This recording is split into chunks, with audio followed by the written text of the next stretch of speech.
निर्व्यसनी लोकांमध्ये सुद्धा कॅन्सरचं प्रमाण वाढतंय. त्यावर तुम्ही काय सांगाल? पंजाबमधनं येणाऱ्या गाडीला कॅन्सर एक्सप्रेस असं नाव ठेवलं गेलं. योगशास्त्राची पहिली 2 अंग यमनियम हेच सांगतात की तुमचे विचार शुद्ध हवेत. शरीराची क्षमता कमी झाली आहे, त्याची स्ट्रेंथ कमी झाली आहे, त्याच्यामध्ये चुकीचं काहीतरी साठलं आहे आणि म्हणून ते आजारात गेलं. ऑरामध्ये ज्या वेळेला ते इतकं साठतं की आता ते सस्टेन होऊ शकत नाही, तेव्हा त्या गोष्टी फिजिकली कन्वर्ट होतात. कॅन्सरवर ज्या ट्रीटमेंट्स असतात लाईक केमोथेरपीज किंवा रेडिओथेरपीज, तर या चालू असताना सुद्धा आपण स्वयंपूर्ण उपचार घेऊ शकतो का?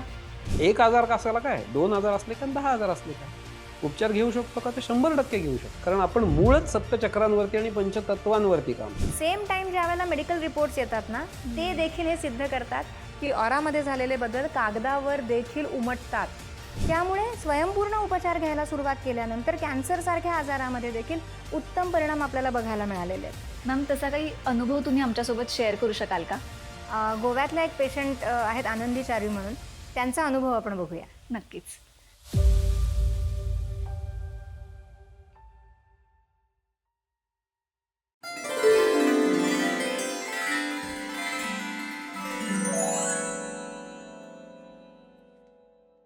नमस्कार, मी देवयानी खेरोड. निरामय जीवन या कार्यक्रमात तुम्हा सगळ्यांचं मनापासून स्वागत. आजचा आपला विषय अतिशय संवेदनशील आहे, तो म्हणजे कर्करोग अर्थात कॅन्सर. कॅन्सर हा शब्द जरी आपण उच्चारला तरी आपल्या डोळ्यासमोर येतो तो त्या पेशंटचा अतिशय खडतर प्रवास. बऱ्याचदा त्या पेशंट्सना केमोथेरपीज, रेडिओथेरपीज, वेगवेगळी औषधं अशांमधून जावं लागतं आणि त्यातच शारीरिकरित्या आणि मानसिकरित्या तो पेशंट पूर्णपणे खचून जातो. पण जर या कॅन्सरवर तुम्हाला विना औषध विना स्पर्श काही ट्रीटमेंट मिळाली तर चला तर मग जाणून घेऊयात. आज आपल्यासोबत आहेत स्वयंपूर्ण उपचारांचे प्रणेते योगेश चांदोरकर आणि अमृता चांदोरकर. नमस्कार. नमस्कार. तुम्हा दोघांचंही निरामय जीवन या कार्यक्रमात खूप खूप स्वागत. सर, कॅन्सर खूप मोठ्या प्रमाणात वाढतोय, म्हणूनच तो चिंतेचा विषय बनतोय. पण कॅन्सरमध्ये नेमकं आपल्या शरीरात काय होतं? कॅन्सरची पेशी ही नॉर्मल पेशीपेक्षा थोडी वेगळ्या आकाराची असते. त्याच्यामुळे मेंदूकडून येणारी आज्ञा तिला मिळत नाही, कारण ती नॉर्मल आकाराची नाही. ती आज्ञा न मिळाल्यामुळे ती काम करत नाही. परंतु ही पेशी नॉर्मल पेशीसारखीच विभाजनाची प्रोसेस करत असते. म्हणजेच आता ह्या पेशींचं कसं असतं, पेशी काम करते, तिचं ज्ञान पुढच्या पेशीला देते विभाजन होताना. ही काम करत नाही आणि हेच ज्ञान पुढच्या पेशीला देते विभाजन होताना. त्याच्यामुळे काम न करणाऱ्या पेशींची संख्या हळूहळू वाढत जाते. त्यालाच कॅन्सरची गाठ निर्माण होणं असं म्हणतात. सर, पण आजकाल निर्व्यसनी लोकांमध्ये सुद्धा कॅन्सरचं प्रमाण वाढतंय, तर मग त्यावर तुम्ही काय सांगाल? मुळातच कॅन्सर हा फक्त व्यसनांनी होतो हा थोडासा गैरसमज आहे. ओके. आत्ता सध्याच्या काळामध्ये अशा कितीतरी केसेस आहेत की माणूस संपूर्ण आयुष्य पूर्ण निरोगी आहे आणि झाला तो एकदम कॅन्सरच झाला. बरं, तो सगळ्या गोष्टी पाळतोय, व्यायाम करतोय, सगळं करतोय, डाएट फॉलो करतोय, व्यवस्थित व्यायाम करतोय, त्याच्यामुळे आयुष्यभर त्याला काही झालेलं नाही. मग ती स्त्री असेल, पुरुष असेल, आणि झाला तो एकदम कॅन्सरच झाला, 3ऱ्या किंवा 4थ्या स्टेजला ते कळला आणि मग शरीराचे हाल सुरू झाले आणि सगळंच काय काय. म्हणजे जर ह्या माणसाने व्यसन केलं नाही, आता फक्त व्यसनांमुळे कॅन्सर होतो हा थोडासा गैरसमज असं आपण म्हणू शकतो. ह्याचं मूळ कारण मला असं वाटतं की आपण सध्या ते अवास्तव प्रमाण झाले खतांचं आणि केमिकल्सचं. जे आपण शेती करतोय त्या शेतीमध्ये जी काही केमिकल खतं टाकली जात आहेत किंवा रोगनाशक फवारण्या केल्या जात आहेत, त्याचा परिणाम प्रत्येकाच्या शरीरावरती वेगवेगळ्या प्रमाणात होतोय. त्याचा मुख्य होणारा परिणाम कदाचित कॅन्सर आहे आणि तसंच न्यूरोलॉजिकल प्रॉब्लेम पण खूप वाढत आहेत सध्या. तर ह्याचं मुख्य कारण हे कीटकनाशकं जी फवारली जात आहेत त्याचा अंश आपल्या पोटात जातोय आणि त्याचा परिणाम हळूहळू शरीरावरती व्हायला लागलाय. म्हणजे याचं उत्तम उदाहरण मी इथे सांगेन की पंजाबमधनं येणाऱ्या गाडीला कॅन्सर एक्सप्रेस असं नाव ठेवलं गेलं, कारण ज्या प्रमाणामध्ये शेतामध्ये ह्या सगळ्या फवारण्या होतात आणि त्याची पार्टिकल्स जी हवेमध्ये उडतात त्यात तुमच्या श्वासाद्वारे तीच तुमच्या शरीरामध्ये जातात आणि त्याचे दुष्परिणाम हे शरीरावर झाल्यामुळे त्या भागामध्ये कॅन्सरचं प्रमाण हे वाढताना आपण पाहिलेलं आहे. आता जसं आत्ता सरांनी म्हणालं की तुम्ही निर्व्यसनी आहात, आयुष्यभर निर्व्यसनी आहात आणि तरीही तुम्हाला कॅन्सर होतोय. मग ह्याची पुन्हा एकदा पाळंमुळं कुठे आहेत तर ती विचारांमध्ये देखील आहेत. जी काही चिंता, काळजी आणि मनात साठलेल्या भावना ज्या तुम्हाला व्यक्त करता आलेल्या नाही आहेत, या देखील कुठेतरी साठतात. अलीकडे जर तुम्ही बघाल तर ह्याचं वाढण्याचं कारण ह्याला तुमच्या मनात साठलेल्या भावना देखील कारणीभूत आहेत, कारण तुमच्याकडे आता बोलायलाच कुणी नाही आहे. त्याचबरोबर तुम्ही कदाचित दुःखात आहात, पण तुम्हाला ते दाखवताही येत नाही आहे. खरंय. बरीच जणं आज मुखवटा लावून फिरतात, कारण मला समाजाला किंवा अगदी माझ्या जवळपासच्यांना दाखवताना काय दाखवायचं ते मी खूप सुखी आहे, मी खूप आनंदात आहे, माझं सगळं उत्तम चाललं आहे. पण खरंच ते आहे का? तर नाही. त्याच्या बरोबर विरुद्ध मी जगते आहे. माझ्या घरामध्ये प्रॉब्लेम्स आहेत, आर्थिक अडचणी आहेत, अनेक अडचणी आहेत ज्याला मी तोंड देते आहे, पण तरीही मी दाखवताना मात्र उलटं दाखवते. एक लक्षात घ्या, तुमचा विचार काय काम करतो. तुमचा विचार मेंदूला जातो आणि मेंदू तशा पद्धतीने सूचना देते आणि शरीर काम करतं. एखादी गोष्ट मला करायची आहे, मला कुणाला तरी फोन करायचा आहे, मला अचानक आठवलं की अरे मला त्याला ते सांगायचं आहे, फोन करायचा आहे, एवढा विचार मनात आला की माझे हात मोबाईल समोर असेल तर तो घेणार आहेत, जर नसेल इथे मोबाईल तर माझे डोळे तो शोधणार आहेत, माझे पाय मला तिथे घेऊन जाणार आहेत शोधण्यासाठी. आता मी डोळ्यांना सांगितलं का मोबाईल शोधा, मी पायांना सांगितलं का मोबाईल शोधा, मी फक्त विचार केला की मला फोन करायचा आहे. एक विचार मनात आला आणि प्रत्येक पेशी काम करायला लागली. राईट. आता इथे आपण काय करतो, जे मी नाही आहे ते मी दाखवते, मी बोलते, व्हेअरॅज काहीतरी वेगळं आहे. म्हणजे एक प्रकारे मी स्वतःला फसवतीये. राईट. सतत जर अशीच सूचना जात राहिली की मी वेगळं बोलते आणि मी वेगळं आहे, याचा परिणाम देखील, विपरीत परिणाम देखील तुमच्या शरीरातल्या पेशींवर होत असतो, कारण तुम्ही सतत फसवताय. आणि त्यामुळे एक प्रकारे विकृती ही तुमच्या पेशींमध्ये निर्माण होऊ शकते.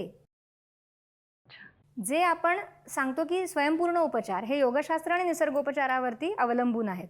योगशास्त्र तुम्हाला तेच सांगतं, अष्टांग योग ज्याला आपण म्हणतो, यमनियमांपासून सुरू होतो तो. यम, नियम, आसन, प्राणायाम, प्रत्याहार, धारणा, ध्यान आणि समाधी अशी 8 अंग आहेत. ओके. योगशास्त्राची पहिली 2 अंग यम, नियम हेच सांगतात की तुमचे विचार शुद्ध हवेत, तुम्ही खोटं बोलू नका, कुणाला फसवू नका, कुणाबद्दल वाईट विचार करू नका. ह्या सगळ्या गोष्टी का सांगितल्यात त्यांनी, आणि त्या आरोग्यासाठी सांगितल्यात. हेच स्वयंपूर्ण उपचार ट्रीटमेंटमधनं करतं. राईट. तुम्ही चुकीचं प्रोग्रॅमिंग केलं आहे आणि त्याचा विपरीत परिणाम म्हणून काहीतरी अडकलंय, साठलंय, तुमची पेशी चुकीचं वागायला लागली आहे, ती उलटं वागायला लागली आहे, जे तिने करायला पाहिजे ते ती करत नाही, ती वेगळंच काहीतरी करते. त्यामुळे स्वयंपूर्ण उपचार घ्यायला सुरुवात केल्यानंतर कॅन्सरसारख्या आजारामध्ये देखील उत्तम परिणाम आपल्याला बघायला मिळालेले आहेत. मॅम, तसा काही अनुभव तुम्ही आमच्यासोबत शेअर करू शकाल का? नक्कीच, असे अनेक अनुभव आहेत. गोव्यातल्या एक पेशंट आहेत आनंदी चारी म्हणून, त्यांचा अनुभव आपण बघूया. नक्कीच बघूयात आनंदी चारी यांचा अनुभव. नमस्कार, मी आनंदी चारी बोलते. आम्ही गोव्याला मडगाव एरियामध्ये राहतो. मी माझ्या सासूबाईंचा अनुभव शेअर करते. त्यांना 2016 साली नोव्हेंबरमध्ये त्यांना गाठ होती. ती गाठ कॅन्सरची अशी निदान झाली. डॉक्टरांनी सांगितली लास्ट स्टेजला आहे, तुम्हाला लगेच ऑपरेशन करावं लागेल. मग त्यांनी आम्हाला 8 डिसेंबरची तारीख दिली. पण आम्हाला निरामयची मला माहिती होती, निरामयचा मी प्रोग्राम बघायची, त्यामुळे निरामयबद्दल माहिती होती, म्हणून मी निरामयची ट्रीटमेंट घेण्याचा निर्णय घेतला, मी आणि माझ्या मिस्टरांनी. आणि मिस्टरांनी पण मला निर्णय घेण्यासाठी मदत केली. मग तिचं ऑपरेशन करताना सुद्धा आम्ही ते ट्रीटमेंट घेतली. आम्हाला दिवसाला 7 टाईम सिटिंग सांगितलेल्या. ऑपरेशन चालू असताना सुद्धा आम्ही तिला ट्रीटमेंट देत होतो. त्याच्यानंतर जेव्हा ऑपरेशन वगैरे झालं, 1-2-3 महिन्यानंतर डॉक्टर म्हणाले की त्यांना केमो द्यावं लागेल. पण मला केमोचे दुष्परिणाम माहीत होते. केस जातात, वजन कमी होतं आणि पेशंटला जितका त्रास होतो त्याच्याबरोबर बाकीच्यांना पण त्रास होतो आणि ते त्या पेशंटचे त्रास त्यांच्या माणसांना बघवत नाहीत. म्हणून आम्ही म्हटलं की तिला केमो नाही द्यायचं. मी डॉक्टरांना म्हणाले की आम्ही केमो नाही देणार.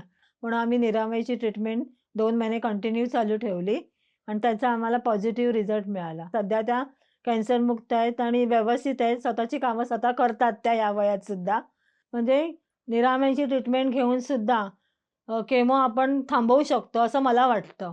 हा माझा अनुभव आहे आणि त्यामुळे मी निरामयचे आभार मानते. मॅम, आत्ताच आपण आनंदी चारी यांचा अनुभव ऐकला, काय सांगाल या अनुभवाबद्दल? आता हा अनुभव त्यांच्या सुनेनी सांगितलेला आहे आणि जसं त्या म्हणाल्या की कॅन्सर डिटेक्ट झाला, त्याच्यानंतर ऑपरेशन पण झालं आणि ऑपरेशन नंतर किमोथेरपी सुरू करायची होती आणि त्याला त्यांचं शरीर काही साथ देईना किंवा देणार नाही असं त्यांना वाटलं, त्याच्यामुळे त्यांनी स्वयंपूर्ण उपचार सुरू केले. म्हणजे ही पुढची जी ट्रीटमेंट आहे, जी मॉडर्न सायन्सनुसार गरजेची आहेत ती ट्रीटमेंट त्यांनी घेतली नाही आणि त्यांनी स्वयंपूर्ण उपचार घेतले आणि त्यानंतर त्यांचे रिपोर्ट्स चांगले आले. म्हणजे काय, इथे ते सिद्ध होतं की स्वयंपूर्ण उपचारांनी त्यांच्या शरीराला सपोर्ट केला आणि त्याच्यामुळे जे काही दोष होते, जी काही शक्ती हवी होती आणि जे दोष घालवायचे होते, ह्या दोन्ही गोष्टी घडल्या. म्हणजे जे आपण वारंवार म्हणतो, आपण अदृश्य जगामध्ये काम करतो, आपण औषध देत नाही, आपण स्पर्श करत नाही, मग आपण करतो काय? तर आपण त्या शरीराला ताकद देतो. शरीराची क्षमता कमी झाली आहे, त्याची स्ट्रेंथ कमी झाली आहे, त्याच्यामध्ये चुकीचं काहीतरी साठलं आहे आणि म्हणून ते आजारात गेलं आहे. मग आता जर त्याची क्षमता वाढवली, त्याची ताकद वाढवली आणि ते चुकीचं जे साठलं आहे ते तिथनं काढलं तर आज आपल्याला काय वाटतंय की शरीरामध्ये काहीतरी फिजिकल निर्माण झालं आहे, म्हणजे ते फिजिकलीच काढलं पाहिजे. राईट. म्हणून आपण ऑपरेशन करतो, म्हणून आपण ह्या सगळ्या गोष्टी करतो. पण मग ते फिजिकली काढल्यानंतर सगळं करून रिपोर्ट्स नॉर्मल आल्यानंतर परत ते कुठेतरी निर्माण होतं ना.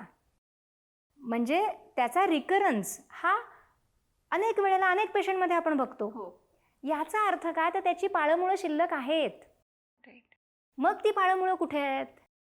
मग आपलं प्राचीन शास्त्र सांगतं की त्याची पाळंमुळं जी आहेत ती तुमच्या सूक्ष्म देहामध्ये आहेत, ती तुमच्या मनोमय कोशामध्ये आहेत, प्राणमय कोशामध्ये आहेत, ज्याचा परिणाम या देहावर म्हणजे अन्नमय कोशावर होतोय. ज्या वेळेला गाठ निर्माण होते त्यावेळेला याचा अर्थ स्पष्ट आहे ना की पृथ्वी तत्व तिथे अतिरिक्त होत आहे. खरंय. म्हणजे कुठेतरी काहीतरी अडकलंय, साठलंय. ती स्ट्रेंथ जिथे पाहिजे तिथे ती नाहीये, ती वेगळीकडेच कुठेतरी निर्माण होते आणि त्याचं ओझं बनतंय आणि ती शरीराला काढता येत नाहीये कारण मेंदू ती सूचना देत नाहीये. राईट. आपल्या विचारांनी आपण मेंदूला भ्रमित केलंय किंवा चुकीच्या सूचना आपण देतोय, त्याच्यामुळे मेंदूकडनं शरीराकडे उलट्या सूचना जात आहेत. आता स्वयंपूर्ण उपचार काय करताय, नाड्यांमध्ये अडकलेली ती ऊर्जा ही तिथून मुक्त करताय. पृथ्वी तत्व जिथे नकोय तिथे आलंय कारण तिथे गाठ बनली आहे, मांसाचा गोळा बनलाय, कुठल्या तरी वेगळ्या एन्झाईम्सचा तिथे साठा निर्माण झालाय. याचा अर्थ तिथे जलतत्व तरी वाढलंय, तिथे पृथ्वी तत्व तरी वाढलंय. आता ते वाढलेलं तत्व तिथून काढायचंय. ते जरी फिजिकमध्ये तुम्हाला दिसत असलं तरीही त्याची मुळं तुमच्या एनर्जी बॉडीमध्ये आहेत.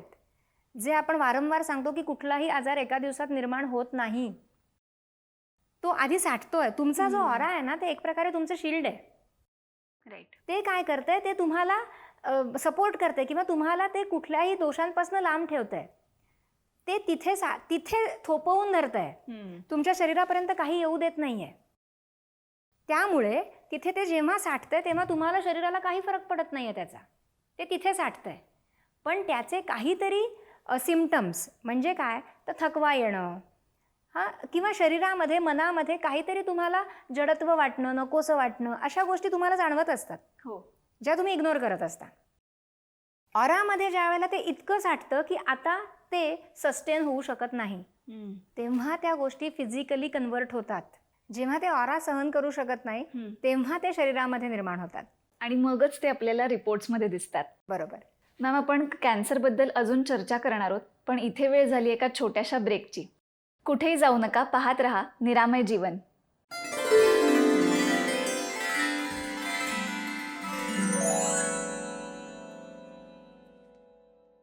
ब्रेकनंतर तुम्हा सगळ्यांचं निरामय जीवन या कार्यक्रमात स्वागत. आज आपण चर्चा करतोय कॅन्सरवर स्वयंपूर्ण उपचार कसं काम करतात आणि आपल्यासोबत आहेत योगेश चांदोरकर आणि अमृता चांदोरकर. सर, कॅन्सरवर ज्या ट्रीटमेंट्स असतात लाईक केमोथेरपीज किंवा रेडिओथेरपीज, तर या चालू असताना सुद्धा आपण स्वयंपूर्ण उपचार घेऊ शकतो का? मुळातच कसं आहे, स्वयंपूर्ण उपचार आपण कधी घेऊ शकतो, तर तुम्ही आजारी असाल तेव्हा, होय की नाही? हो. आता ह्या कॅन्सर झालाय आणि त्याच्यासाठी तुमचे ॲलोपॅथिक उपचार चालू आहे, मॉडर्न सायन्स तुम्ही उपचार घेताय, त्याची केमोथेरपी झाली, मग काय होतं, मग अजून त्रास वाढतो. कारण त्यांनी जे काय औषध दिलंय ते वाईट पेशंट बरोबर चांगले पेशंट मारतात. म्हणजे कॅन्सरच्या बरोबरीने दुसरा आजार परत निर्माण होतो. रेडिओथेरपी झाली तर दाहकता वाढते, उष्णता वाढते, अंगातली आग व्हायला लागते. म्हणजे काय झालं, त्याच्या बरोबरीने अजून एक आजार निर्माण झाला. बरोबर आहे, त्याला ते साईड इफेक्ट असं म्हणतात. आता कॅन्सरवरती आपण जेव्हा स्वयंपूर्ण उपचार घेऊ शकतो का असा प्रश्न आहे. ज्या वेळेला ह्या गोष्टी चालू आहेत तर हा आजार बरा करण्यासाठी ज्या काही प्रोसेस केल्या जात आहेत त्याच्यामुळे आजार बरा होतोय का नाही होतोय आत्ता माहिती नाही, पण शरीराचे त्रास मात्र वाढतात. हे त्रास म्हणजेच आपल्या दृष्टीने वाढीव आजार आहेत. खरंय. आणि आपण उपचार कशासाठी करतोय? आजार बरा होण्यासाठी करतोय. एक आजार कसाला काय, 2 आजार असले काय, 10 आजार असले काय, उपचार घेऊ शकतो का? तर 100% घेऊ शकतो. कारण आपण मूळच सप्तचक्रांवरती आणि पंचतत्वांवरती काम करतो. राईट. ह्यात झालेला बिघाड हा तुमचं संपूर्ण शरीर निरोगी करतो. आता इथे मला थोडंसं सांगावंसं वाटतंय की ज्या वेळेला कॅन्सर रुग्ण निरामयमध्ये येतो आणि त्याच्या ह्या इतर ट्रीटमेंट्स, केमोथेरपी किंवा रेडिएशन वगैरे सुरू असतं, त्यावेळेला स्वयंपूर्ण उपचार सुरू झाले ना की त्यांनी असं कितीतरी जणांनी सांगितलेलं आहे की त्यांचे साईड इफेक्ट जे आहेत ते त्यांना विशेष जाणवलेले नाहीत. म्हणजे अगदी केस गळण्याचा त्रास देखील कितीतरी पेशंटला तो जाणवलेला नाही. त्यांचे केस त्या प्रमाणात गळलेले नाहीत. ओके.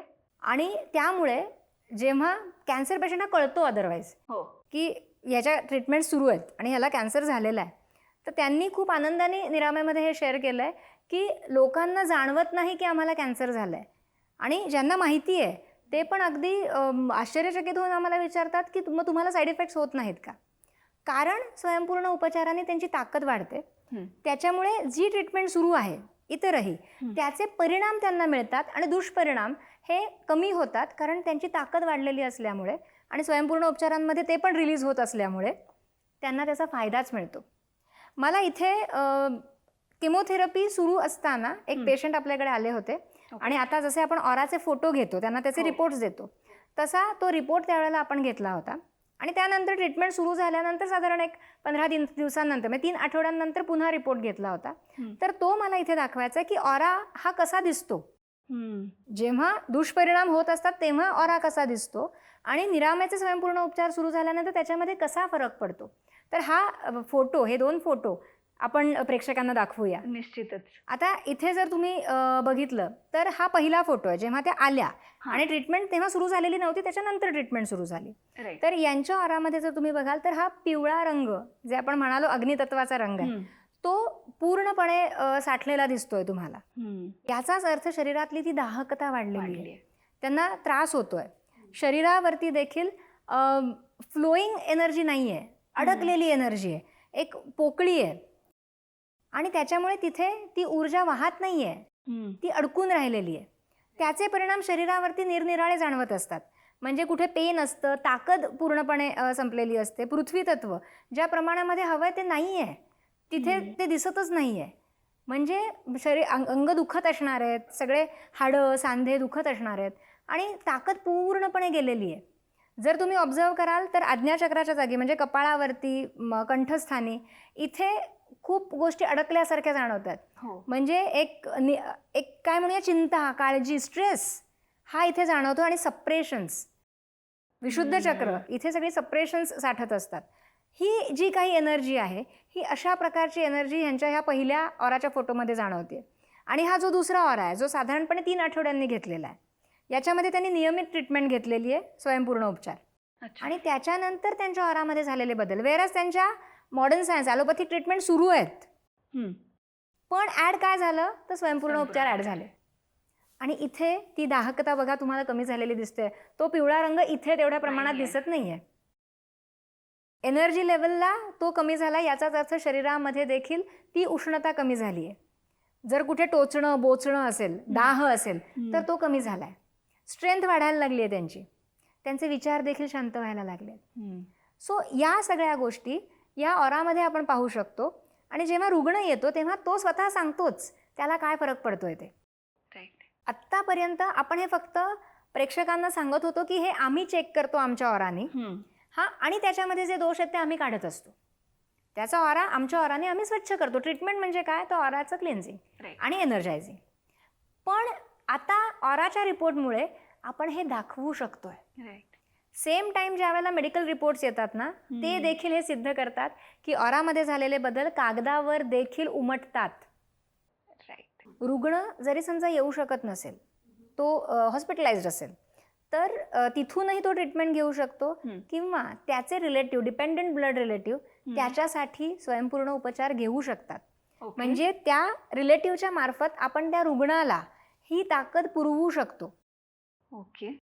अशाही केसेस आहेत की रुग्ण कुठेतरी आहे, त्याचे नातेवाईक कुठेतरी आहेत, किंवा काही वेळेला ICU मध्ये पेशंट असतो, नातेवाईक नाही भेटू शकत त्यांना, ते बाहेर असतात, पण ते बाहेर बसून किंवा अगदी घरून देखील फोन करतील निरामयमध्ये आणि उपचार घेतील, तर त्या रुग्णाला तिथे ती एनर्जी मिळते आणि त्याचे परिणाम दिसायला लागतात. कारण आपली ट्रीटमेंट ही फोनवरनं घ्यायची आहे. हो. तुम्ही कुठेही असा, तुम्हाला काय करायचं आहे तर तुम्हाला एक फोन करायचा आहे निरामयला. तुमचा जो फॉर्म नंबर असतो तो फॉर्म नंबर सांगायचा आहे आणि मग आपले जे उपचारक आहेत ते त्यांना सांगतात की ठीक आहे, तुम्ही ट्रीटमेंटसाठी बसा. रुग्णांनी किंवा रुग्णाच्या नातेवाईकांनी जिथे कुठे आहेत तिथे 5 ते 10 मिनटं ध्यानस्थ शांत बसायचं आहे. विचार करायचा आहे त्यांना बरं वाटू दे, किंवा रुग्ण असेल तर विचार करायचा की मला संपूर्ण निरोगी कर परमेश्वरा. मागणी एकच असली पाहिजे की मला संपूर्ण आरोग्य हवं आहे. असंही होतं की मागताना एवढंच मागितलं जातं की हे थांबू दे, बाकीचं सहन करायला मी तयार आहे. हो. आणि मग रिझल्टही तसेच मिळतात. मिळतात. दिलेली ऊर्जा शरीर तेवढीच घेतं. ज्या आजाराबद्दल ते विचार करतात, जो त्यांना होणारा मॅक्सिमम त्रास आहे, तो त्रास मिराकलसली कमी होऊन जातो आणि उरलेले रिझल्ट मिळत नाहीत. मग जेव्हा ते प्रत्यक्ष भेटतात किंवा ऑनलाईन भेटतात आणि चर्चा होते की ह्याच्यामध्ये खूप पटकन फरक पडला, पण हे बरं होत नाही आहे अजून. आणि मग आम्ही ज्या वेळेला त्यांना विचारतो की तुम्ही विचार काय केला होता, तुम्ही काय मागितलं होतं, आणि तेव्हा आम्हाला कळतं आणि त्यांनाही कळतं की आपण मागताना चुकीचं मागितलं होतं. आपण म्हणालो होतो की हे बरं होऊ दे, बाकीचं सहन करायला मी तयार आहे. आणि मेंदूला सूचना काय गेली, हे बरं करायचं आहे, बाकीचं सहन करायचं आहे. एनर्जी आम्ही किती दिली? 100%. शरीराने किती घेतली? जेवढं तुम्ही तुमच्या ब्रेनला सांगितलं की हे बरं करायचं आहे, त्याच्यासाठी आवश्यक एनर्जी घेतली गेली, रिझल्ट मिळाले. उरलेली एनर्जी घेतली गेली नाही. त्यामुळे तुमचा विचार, जसा विचार असेल तसे रिझल्ट मिळतील. म्हणून एखाद्याला अतिशय लगेचच रिझल्ट मिळतात, कारण त्याला बरं व्हायचं असतं. खरं. येणं प्रकारेनं त्याला लवकर बरं व्हायचं असतं, त्याला रिझल्ट पटकन मिळतात. पण जे म्हणतात की आता एवढा मोठा प्रॉब्लेम आहे, वर्षभर तरी लागेल ना, 2 वर्ष तरी लागतील ना, त्यांनी सूचना दिली ऑलरेडी दिली आहे आणि मग त्या सूचनेप्रमाणे शरीर वागतं. आता जसं मॅडम म्हणाल्या की मी कोणाही नातेवाईकांसाठी ट्रीटमेंट घेऊ शकतो, हे थोडं ऐकायला थोडंसं अवघड वाटतंय, होईल का नाही वगैरे वगैरे वगैरे. पण इथे आपलं पुरातन शास्त्र असं म्हणतं की ज्यांच्या पोटी आपण जन्माला येतो, आई असेल, वडील असेल किंवा ते आईवडिलांचं मूल असेल, यांच्यामध्ये एक ऊर्जेचा बंध निर्माण होतो. भाऊ बहीण, रक्ताचं नातं असं म्हटलं जातं. हे रक्ताचं नातं म्हणजे काय? हे जे नातं हा शब्द आहे ना, हा ॲक्च्युली ऊर्जेचा बंध आहे. ह्या ऊर्जेच्या बंधातून आपण एका थ्रू दुसऱ्याची मदत करू शकतो. म्हणजे मी माझ्या वडिलांसाठी ट्रीटमेंट घेऊ शकतो, मुलासाठी ट्रीटमेंट घेऊ शकतो, पत्नीसाठी ट्रीटमेंट घेऊ शकतो, वाईस वर्सा, बहिणीसाठी, भावासाठी, कोणाहीसाठी ट्रीटमेंट घेऊ शकतो. जिथे माझा हा बंध तयार आहे, जिथं माझं हे नातं तयार आहे, तिथे माझ्या थ्रू त्याची मदत नक्की होऊ शकते. हे अगदीच छान आहे. पण आत्तापर्यंत ही ट्रीटमेंट अनेकांना चमत्कार वाटत असेल, पण तुम्ही आज ऑराच्या मार्फत आम्हाला या चमत्कारामागचं शास्त्रच उलगडून दाखवलं आहे. तुम्ही दोघंही आज इथे आलात आणि कॅन्सर या विषयावर आम्हाला खूप मोलाचं मार्गदर्शन केलं. त्याबद्दल तुम्हा दोघांचेही मनापासून आभार. आज वेळ झाली इथेच थांबण्याची. भेटूयात पुढच्या भागात एका नवीन विषयासह. तोपर्यंत नमस्कार. साध्या आजारांपासून ते मोठ्या आजारांपर्यंत घरी राहून फक्त व्हॉट्सॲप किंवा ईमेलने माहिती पाठवून लागोलाग सुरू करता येणारे उपचार म्हणजे विनास्पर्श विनाऔषध केले जाणारे स्वयंपूर्ण उपचार. आजच संपर्क साधा.